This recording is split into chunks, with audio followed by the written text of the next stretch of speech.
You're listening to episode 56 of Present Moment.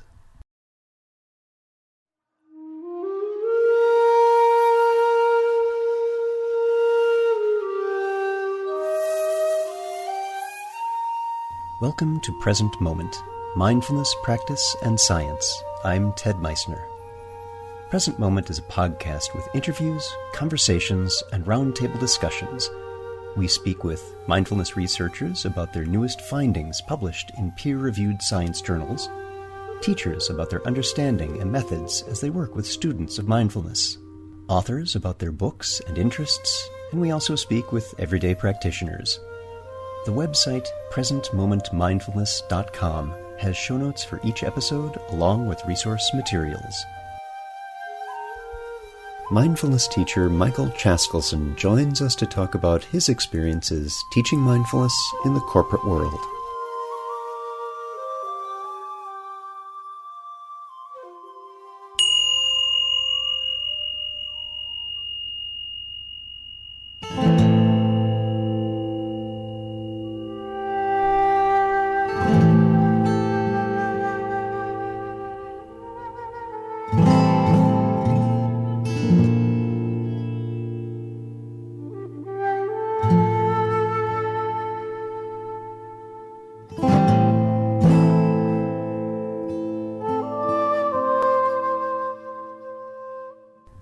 Think about the workplace for a moment.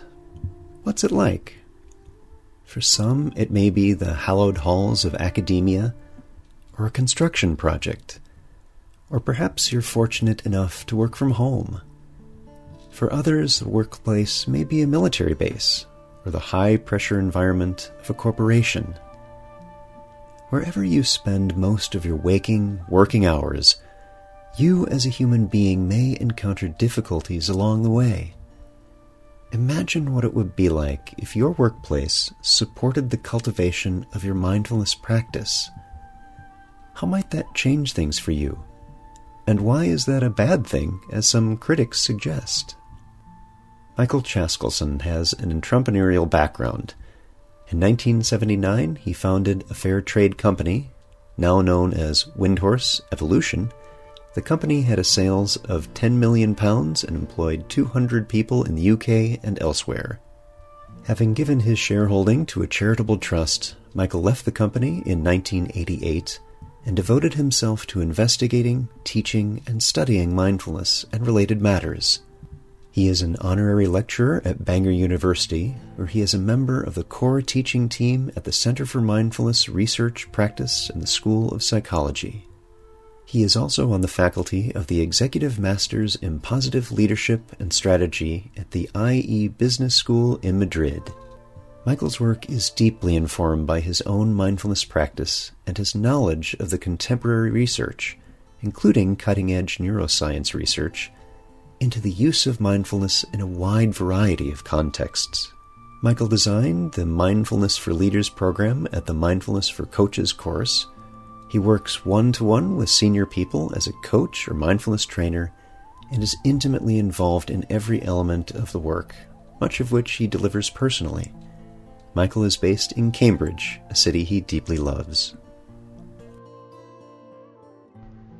My guest today is Michael Chaskalson. Michael, welcome to the podcast. Glad you're here.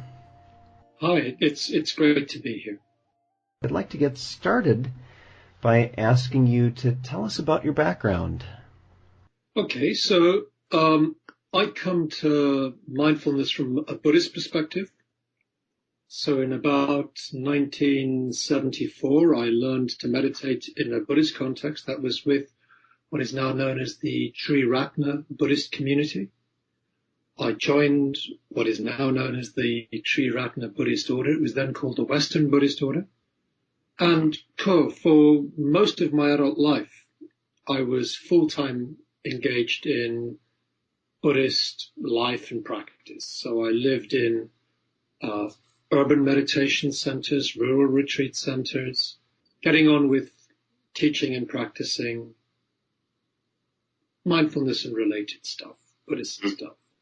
And I had a small interlude into the world of business. So in the late 70s, I and a few colleagues started a fair trade company to help to finance some work that other friends of ours were doing in India with people, Dalit people who are very oppressed in India.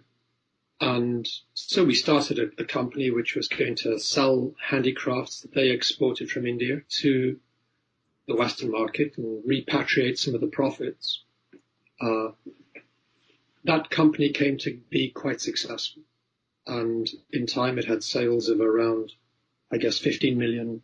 It employed a couple of hundred people. It gave away at its peak about $1.5 million a year to good causes, mainly to help to fund Buddhist activities, especially Buddhist social work activities. We should make a note of that when we get to our discussion on corporate greed later on, as evidence to the contrary. Yeah, indeed. Well, I mean, an interesting fact about that organization is that we all took more or less the same remuneration. So, especially in its earlier days, perhaps more idealistic days, we worked on the basis of give what you can, take what you need. And people took very little. I took very little. I was the CEO for many years and taking no more than somebody working in the warehouse. And none of us took very much. We were interested in helping to, support the activities we cared about. After a while, I found that the world of business wasn't really for me. It wasn't where my heart lay ultimately. I wanted to get back to my Buddhist work, to meditation, to teaching, studying, and so on. I did that, and I came to write books and go about teaching. It was a thoroughly enjoyable life in many, many ways. For a while, I was a member of what was then known as the Network of Western Buddhist Teachers. We met on a few occasions with the Dalai Lama up in Dharamsala for a week, talking about matters of common concern. I got to spend time with a really lovely group of Western Buddhist teachers. But after a while, I came to feel that this whole project was somewhat enclosed, somewhat self-referential, and somewhat in a bubble. That it was Buddhists talking to Buddhists about Buddhism. We had this rhetoric about wanting to change the world and make a difference. But, much of the time we were, in our little Buddhist world, really. And not, from where I was sitting, engaging very effectively with the wider culture. So it was enjoyable, but it felt slightly self-imposed. So I wanted to make various changes in my life, and I was looking around for ways of doing that, and I came upon a master's program, a master's degree program that was just starting up at Bangor University. I know you've spoken to my colleague Becca Crane. Becca was one of the driving forces in the early days of what came to be known as the Center for Mindfulness Research and Practice, which is now located in the School of Psychology at Bangor University in Wales. So they were just starting up the master's program, and I was an early student on the master's. I was very excited by this sort of secular approach that seemed to me to offer an opportunity to engage with the wider society in a really effective way. I was the first graduate from the program, so I'm the world's first master's degree holder in mindfulness, which my wife finds terribly amusing when I'm world's first master of mindfulness. Come on. So, come on. She knows me better than that. And I then spent some time trying to build up, a bit of an alternate career, teaching mindfulness in secular contexts. And initially it was running courses for the general public and also for clinicians in our National Health Service. That seemed to be a good place to start, and there was a ready appetite there. Our National Health Service is recommended to provide mindfulness training for people who have relapsing depression, and it's meant to be widespread, but there's a limited provision. So we were spending a lot of time training clinicians. And that all went well. And in the course of that, I started also to do some work with executive coaches, something rather similar. There was a degree of crossover between the work we're doing with the clinicians and the work that we could do with coaches. And that opened up doors back into the corporate world, into the organizational world. And I, found my interest in trying to change the world through changing business, coming back to the fore again. From about 2006, I started trying to offer mindfulness training in organizational contexts.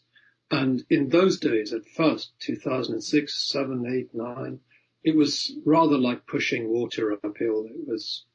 There was very little uptake. I was getting some grip. There were some organizations going for it. There were some individuals, some chief executives and others going for it, but not really, not on the kind of scale that we've seen since. But gradually, the world began to open, more and more data started to emerge, and now I'm busy and doing work that really excites me. Teaching mindfulness in a whole variety of organizational contexts. It's interesting that you mention this awareness in yourself that we were really preaching to ourselves. It was Buddhists talking to Buddhists, and that there is great interest in making viable material change in the world, and we can't really do that if we're only talking to a small set of people. Even if it's one of the world's largest religions, it's still not something that's going to cross boundaries of belief. And so finding a secular way to do this, finding how this resonates with everyone, regardless of their ideological stance, that's what fascinates me about this kind of approach, about a secular way to do the practice. And it may not be as satisfying from a Buddhist perspective. It's not quite the way we think of it, but the practice, what we do, foundationally seems to be there. What are your thoughts on that? What's been your experience in making that transition? It's really interesting because, by and large, you don't get very long, and you don't with people, and you don't develop a community of people. I find I speak to a lot of people for relatively short amounts of time, maybe 2 months at a time, and then another group of people come by, and you end up not forming much of a community. I've got maybe a couple of hundred people on a mailing list who come to events that I put on, public events that I put on in London regularly. They come back, but they don't have the same degree of community that you find when you work in an in-depth Buddhist context. So that's one side of things. The other side of things is that I talk to people all the time who tell me that there's no way they would go to a Buddhist center. It's just not for them. They have no interest, and they're put off in many cases by the very idea. It just wouldn't be right for them. So what I feel, I don't feel that I'm engaged in a process of teaching Buddhism in secular contexts. I don't want to do that. What I think of myself as now being engaged in is beginning the process of sharing what I learned in Buddhist contexts with people more widely in ways that don't reference Buddhism particularly. I'm not interested in them becoming Buddhists. I'm not interested in them signing up to a religion, going for refuge, all of the stuff that Buddhists do. That doesn't feel important to me. I'm happy that there are people doing that, but it's not what I want to be doing. What I want to be doing is sharing what I've learned as widely as possible. Now, at present, I'm also aware that the process is relatively shallow. And this needs qualifying, because I also do occasionally meet people who have quite stunning insights quite early on in the process of engagement with, say, mindfulness. and who discover wells of compassion and kindness and changes in their sense of self-identity as a result, even sometimes of just doing 8 weeks of practice. So it really can be quite radical. But by and large, it's relatively superficial, certainly compared to the people I was living and working with, where we dedicated our whole lives to this business and were doing long solitary retreats and long group retreats and full-time engaged in study, practice, meditation, etc., etc. So there's a relative shallowness, and I qualify that, and a much, much greater breadth. So we get to far many more people, far, far, far more people than ever I was able to speak to in previous contexts. But I can only go so far with them because they don't come back, they 8 weeks and people have gone by and large. Now, I also think there's further stages in the development of this process that we need to go through, and that many of us, I guess you'd agree with this, Ted, that many of us are engaged in the process of finding more and more ways of sharing more and more of what we know. So using the language of, in some cases, neuroscience or cognitive science or other psychologies, the perceptual psychologies, cognitive psychologies, to begin to communicate, and philosophy, to begin to communicate more of what we understand in a wider cultural context. And that process, I think, is necessarily slow. The process of discovering how we can do that, the process of researching the impact of what we're up to, that's hardly begun apart from the world of mindfulness and perhaps also the worlds of compassion, which are a bit further behind but catching up. And there's a lot more work to do, but we're engaged in a 1,000-year project, as Kabat-Zinn puts it. This is to get, to really share the wisdom of 2,600 years of the Buddhist tradition and the other wisdom traditions in our Western, secular, scientifically oriented, often materialist culture. That's a long project. That's not to be rushed. Yeah, I would even add on to that, and I agree completely with everything you've said, is that, and just going back to a point you had earlier, we're not doing stealth Buddhism. We're not trying to convert anyone. It's not my intention. It's not yours. We are trying to share something that has been very helpful, indeed transformative to us in our lives as human beings. And that means we're going to perhaps share this in ways that haven't been done before, because we're not in Nepal of 2,500 years ago, and things do change over time. Cultures change. And the thing I would add on to what you've said is that not only is it a necessarily slow project, careful, methodical, intentional, mindful project, but also it's one that will not complete, because as culture changes, as people change in how they communicate and how they learn and how they grow and share, we will also change how this is. And the only way to paint ourselves into a corner is to say, well, this is exactly what we're doing and nothing else. That is the end of growing and creativity. Yes. I fully agree with that. It's the end of creativity. Absolutely. Yeah. So, Michael, what was it like for you bringing mindfulness into this corporate environment? What was it like for you? What challenges did you run into, and your clients? What do they face? Well, for me personally, it was just hugely exciting.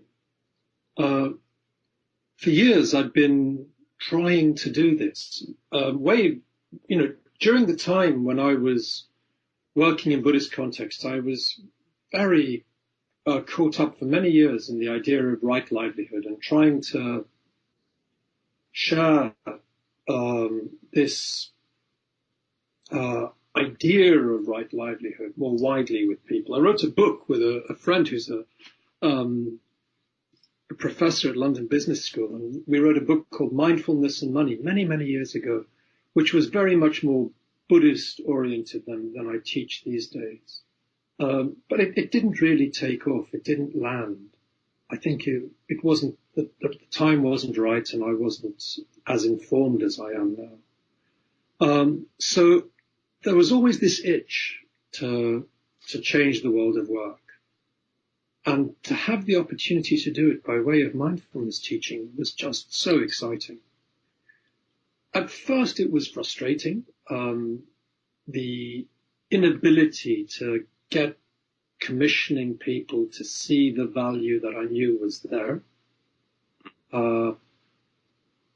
So trying to, as it were, sell it, just seemed deeply frustrating, and I gave up on that process fairly soon. I decided to concentrate my attentions where the doors were open and not try to take this where it wasn't being asked for.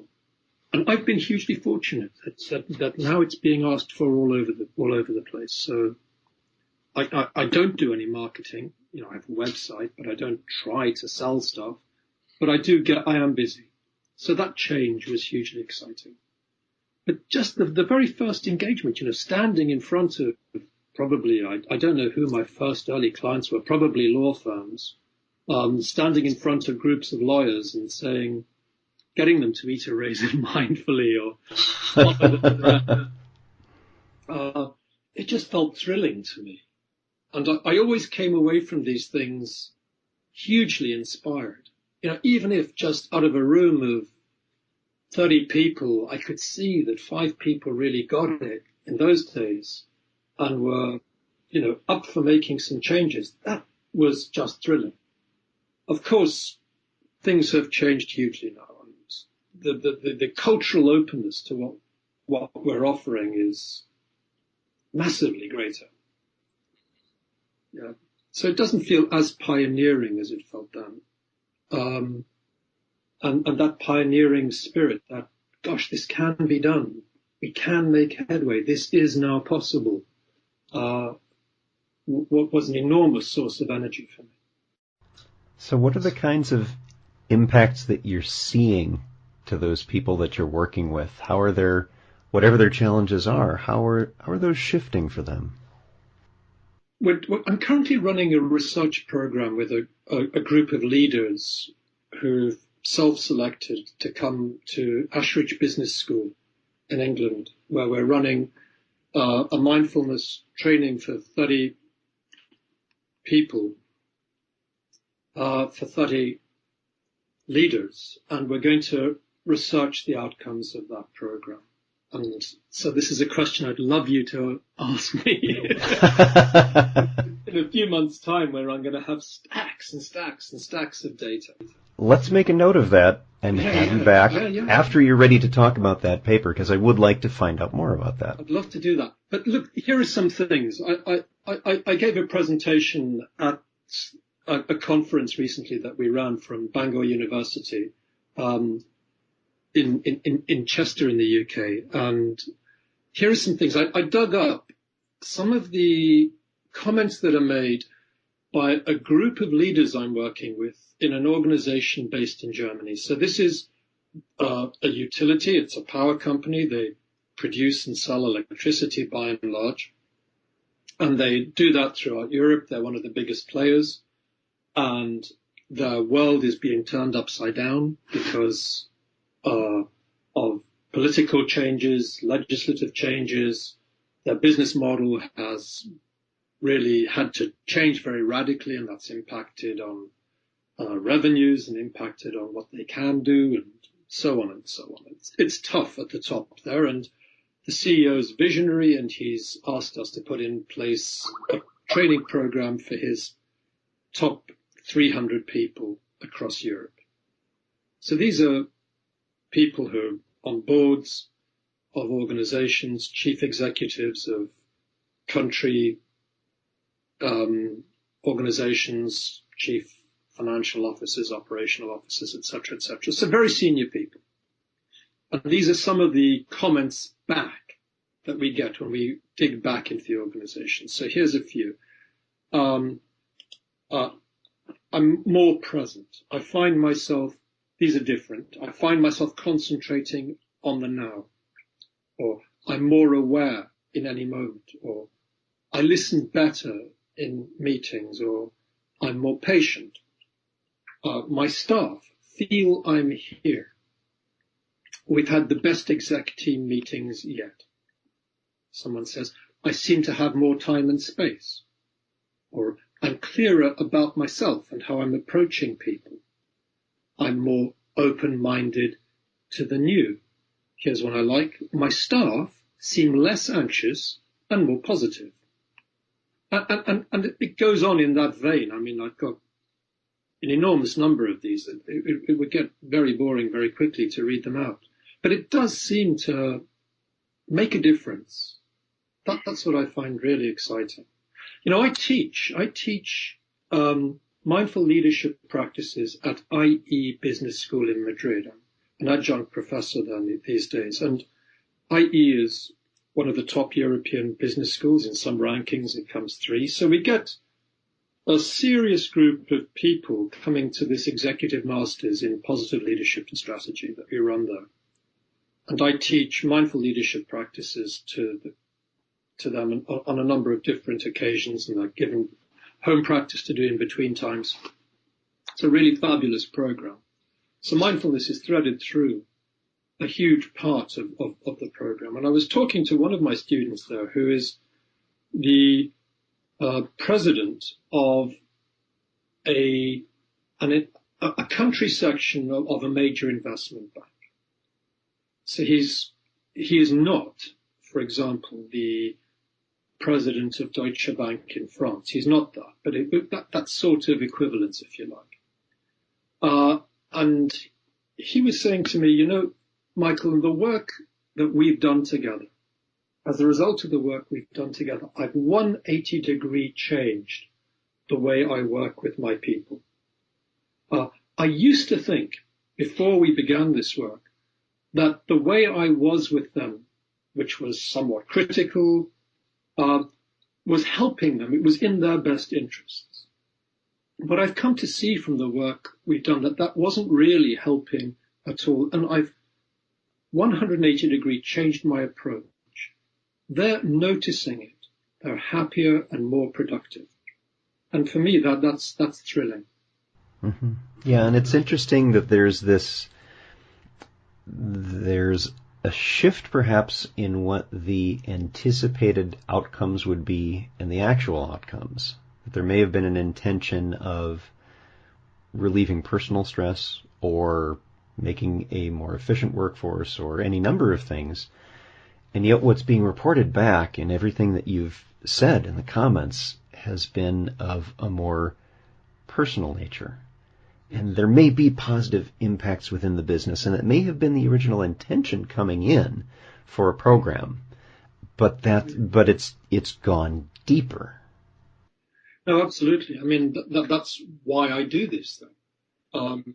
Look, I have a degree of interest in helping an organization be more financially successful, but it's not my purpose in life.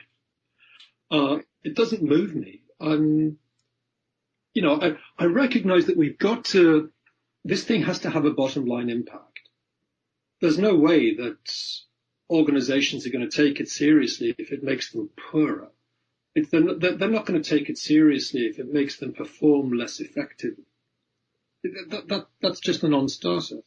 But I believe that a huge amount of energy in organizations gets wasted because people misplace their energy, and especially leaders undermine their people unintentionally.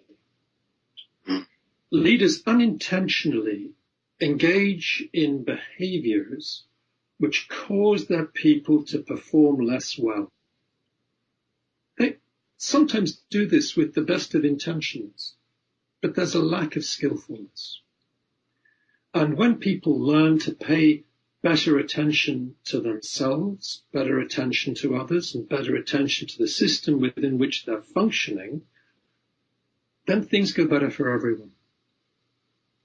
And when leaders are better able to work with their own minds and their own mental states, then very often what you might say, their innate positive intentionality can come to the fore. Because I believe that by and large, people want the right things. Most of us. I mean, there are psychopaths around for sure, and it may be the case that the boards of companies contain a slightly higher proportion of psychopaths than the wider society. This may be. It may be that career structures lend themselves more readily to the promotion of people with psychopathic tendencies. But that's a tiny minority. By and large, the people who take the lead in organizations are people just like you and me. They're people who mean well. They're people who want to see good things happen, who care to leave a better world to their children and grandchildren, who would like to see their communities thrive, who have personal relations with others at work and who care about their well-being. And freeing those intentions, helping individuals to free those intentions and to actualize those intentions a bit more frequently is what I see a big part of my task is all about. Let's use this as a segue to talk a little bit about some of the criticisms of mindfulness within corporations. So I think you've already touched on that very deeply. How do you respond to the view that mindfulness is just being used to make more passive workers that can be more easily taken advantage of? I find it absurd. I just think it's ludicrous. I can't imagine where this idea comes from. The people I speak to, the leaders I speak to in organizations, just have no interest in that. I'm almost left speechless by this notion because it doesn't speak to the intentionality that I encounter in the people that I meet. It's a fantasy, in my view. That notion is a fantasy perpetrated by people who have no experience. It's the only explanation I can think of. A fantasy perpetrated by people who have no experience of doing this work or spending much time with the kinds of people that I spend time with.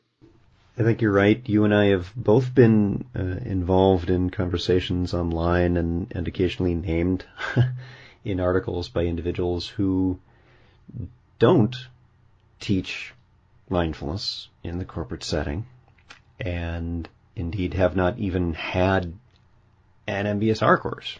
And usually when I see articles that are highly critical of this kind of thing or teaching mindfulness in the military or other contexts, that they don't like the environment itself. They have other problems, other agendas at work, and are using mindfulness as the opportunity to criticize this other thing they don't like. And I get that. That's fine. But it seems a bit misplaced and a bit based on ignorance of not actually having gone through a corporate mindfulness program themselves and finding out what was the intention bringing in, what are the results, what's happening. And the examples that we see are not actually examples of mindfulness in corporations. They're examples of corporate greed, and drastic ones at that. No one's denying that exists. Of course it does. But there's never a tie with a mindfulness program, ever. I've not seen it. And, corporate greed is just a reflection of social greed. I mean, it's in all of us. and actually learning to work with the poisons of, greed, hatred, and ignorance. This is the task, helping us to somehow ameliorate those, drives in the world and in the world of work is what drives me. So I'm puzzled. I'm deeply puzzled by the kind of fantasies that I hear back from people. I guess it may be that people, I don't know, maybe people who have devoted themselves to Buddhist context sometimes are people who've also turned their back on other parts of social life out of revulsion in some cases, which I understand, and it's something in some ways which I have shared as well. There were times when I just wanted nothing to do with this, and I looked at it and thought, gosh, I don't want to live that life. I don't want to give myself to the machine in that way. I want to step away from this altogether and separate myself from it and lead a purer life, and a life which is more given to the attempt to develop compassion, wisdom, insight, and so on. I felt that in my own life. And I can understand that people who feel that would also feel a revulsion of engaging in the way many of us do now, with the wider society. It doesn't feel right, perhaps.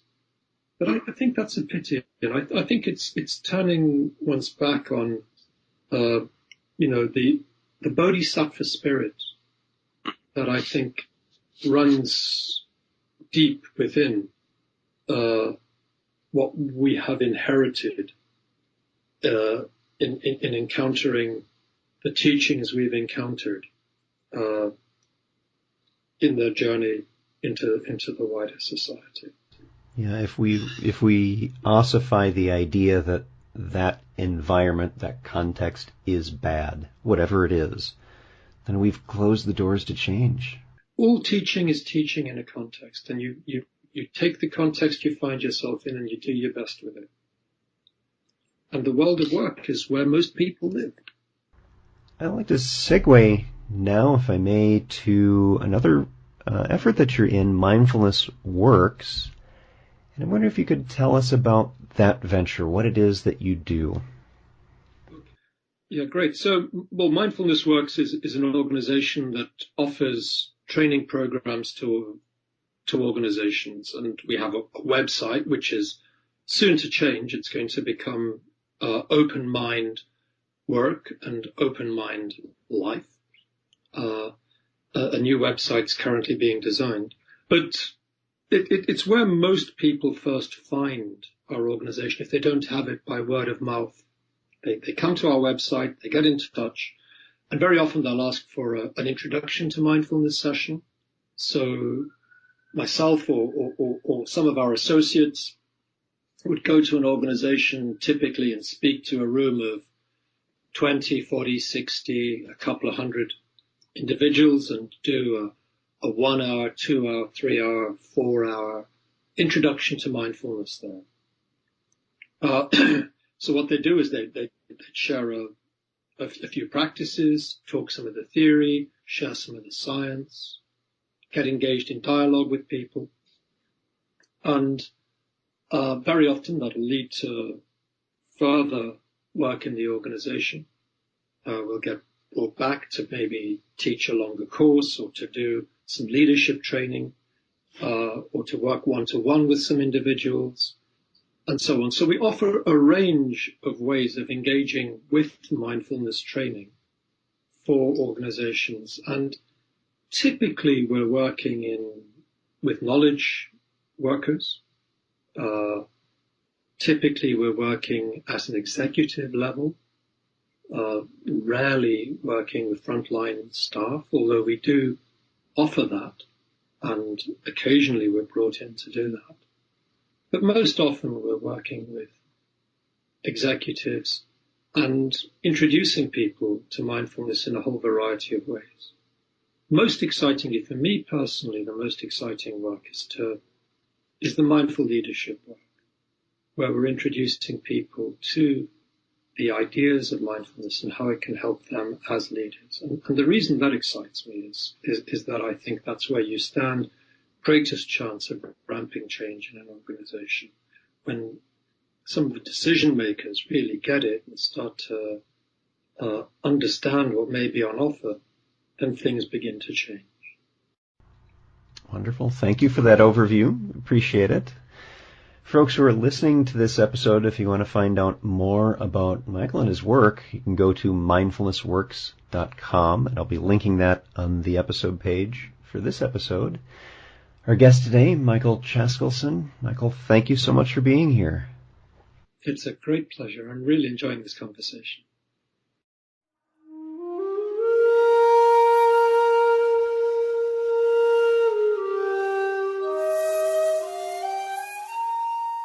Thanks for listening. If you'd like to hear more about something you've heard in today's podcast, please come visit the website at presentmomentmindfulness.com. You'll find an entire webpage devoted to this and every episode. You can comment on the episode page and find show notes and other helpful resources for your mindfulness practice. The shakuhachi music heard on Present Moment is used by permission and through the generosity of musician Rodrigo Rodriguez. His website is linked on the Present Moment website on the About Podcast Music page. Sound editing, mixing, and mastering provided by the generosity of Anthony Dominello of StructureFromSound.com. Until next time, remember, every moment you have a choice. Make it the best you can. See you next time on Present Moment.